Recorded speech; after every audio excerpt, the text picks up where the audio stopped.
Hello बच्चों, आज जो आप कहानी सुनोगे उसका नाम है हवेली का भूत। गंगा नदी के किनारे बसा था एक छोटा सा गांव रामपुर। रामपुर 3 ओर से पहाड़ों से घिरा था। गांव से बाहर जाने का केवल एक ही रास्ता था, नदी का बना हुआ पुल। पुल के समीप ही एक पुरानी हवेली थी जो वर्षों से वीरान पड़ी थी।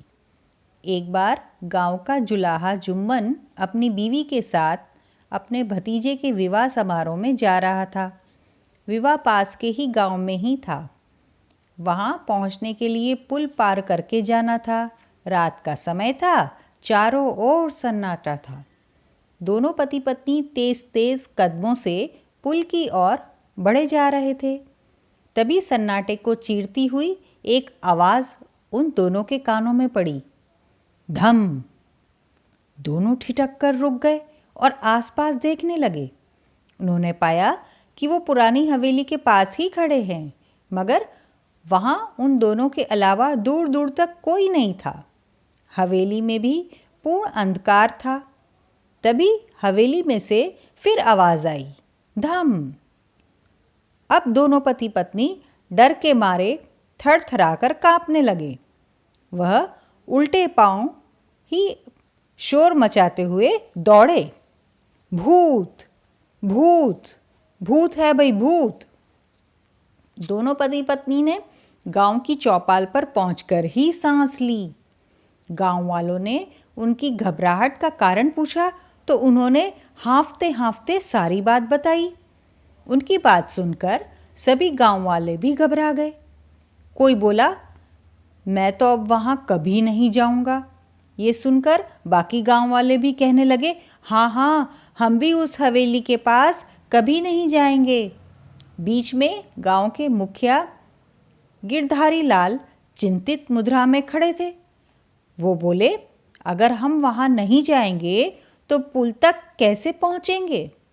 क्या अब हमें अपना सारा जीवन इस गांव में कैद होकर ही गुजारना पड़ेगा? चिंता की रेखाएं सभी गांव वालों के चेहरे पर देखी जा सकती थी। मुखिया की एक छोटी सी बेटी थी, फुलवा। बहुत ही चंचल मगर बहुत ही बुद्धिमान। उसके 2 बड़े भाई थे, दोनों ही गांव की पाठशाला में जाते थे, मगर मुखिया फुलवा को पाठशाला नहीं भेजता था।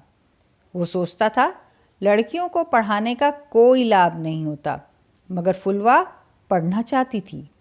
उस रात जब चौपाल पर सब लोग हवेली के भूत की बात कर रहे थे तो फुलवा भी वहाँ मौजूद थी।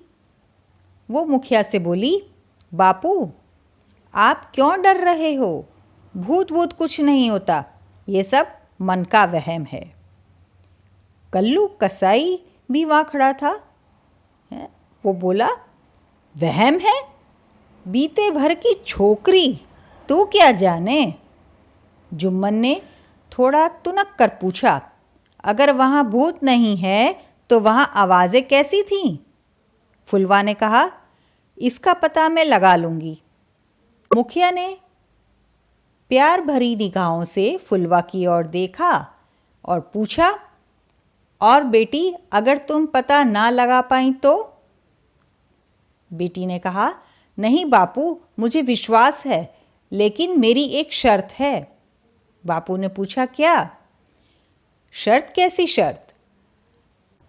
तो मुझे आप स्कूल जाने दोगे? मुखिया बोला, मुझे मंजूर है। अगले दिन फुलवा ने इधर उधर घूमकर हवेली के बारे में जानकारी मालूम की। फिर वह रात में अपने साथ एक टॉर्च, एक बोतल और बिस्किट के कुछ पैकेट लेकर वहाँ से निकल पड़ी। हवेली के समीप ही एक ऊंचा मजबूत पेड़ था। फुलवा उस पेड़ पर चढ़ गई और एक मोटी सी डाल पर बैठकर प्रतीक्षा करने लगी। बैठे बैठे 2-3 घंटे गुजर गए, कहीं कोई हलचल नहीं थी। फुलवा की आंखों में नींद आने लगी। तभी एक जोर की आवाज़ आई, धम! फुलवा एकदम चौकन्नी हो गई। उसे कोई दिखाई नहीं दिया, मगर फिर कुछ पलों के बाद वही आवाज़ दोबारा गूंजी, धम।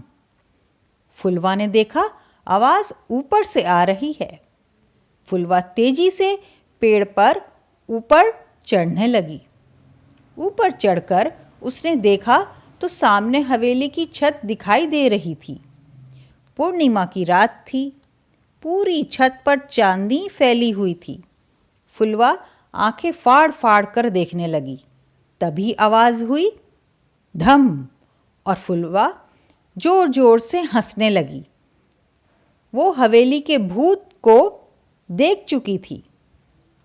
फुलवा चुपचाप पेड़ से उतरी और अपने घर वापस आ गई।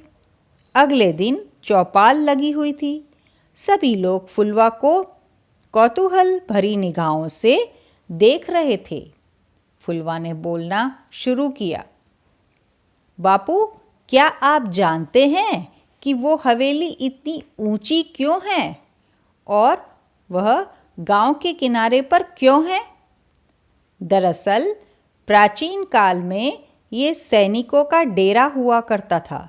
यहाँ सबसे ऊपर एक बड़ा नगाड़ा था, जिसके पास एक सैनिक सदैव खड़ा रहता था। दूर से दुश्मन को आता देख वो सैनिक नगाड़ा बजाकर सभी को सचेत किया करता था। वह नगाड़ा आज भी वहाँ मौजूद है। वहाँ पास ही एक पेड़ भी है, जिस पर बंदरों का एक झुंड रहता है। मैंने कल देखा कि एक बंदरिया नगाड़े के पास वाली शाखा पर बैठी है। उसकी पीठ पर एक छोटा सा बंदर का बच्चा चिपका हुआ है।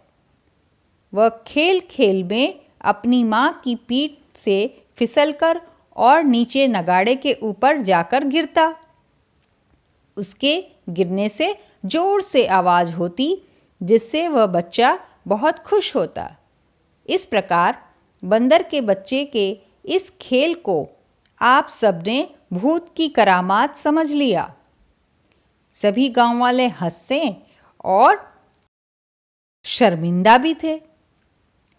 मुखिया का सीना गर्व से चौड़ा हो गया था। उसने फुलवा के सिर पर हाथ फेरा और बोला, बोल बिटिया, तुझे क्या चाहिए? फुलवा बोली, बापू, मैं भी कल से भाइयों के साथ पाठशाला जाना चाहती हूँ। मुखिया ने कहा, मंजूर है।